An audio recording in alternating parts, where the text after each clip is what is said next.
नमस्कार मित्रांनो, लग्नानंतर होईलच प्रेम मालिकेची येणाऱ्या पुढील भागामध्ये आपल्याला आता एक नवा टिप्स पाहायला मिळणार आहे। रम्याच्या प्रेमात आंधळा झालेला विजय आता देशमुख कुटुंबासोबत सूड उगवण्याचा प्रयत्न करतो।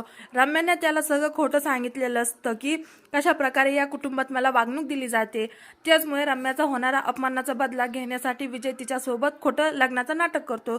ते दोघेही खोटं लग्न करून आता देशमुखांच्या घरात येऊन सांगतात की आता आम्ही इथेच राहणार आहोत आणि पुढे पार्थला धडा शिकवण्यासाठी आता रम्या हे त्याच्यावर विनयभंगाची केस करते। या घरामध्ये माझा छळ होतो, मला चांगलीच वागणूक दिली जात नाही। तर विजयने पोलिसांना बोलावलेलं असतं की माझ्या बायकोचा अपमान झाल्यामुळे तर पार्थ स्पष्टपणे म्हणतो की मी असं काही केलेलं नाही, याउलट आम्हाला आमच्या बाळाला त्रास दिला जातो। हा विजय आणि ही रम्या कारस्थान करत असतात।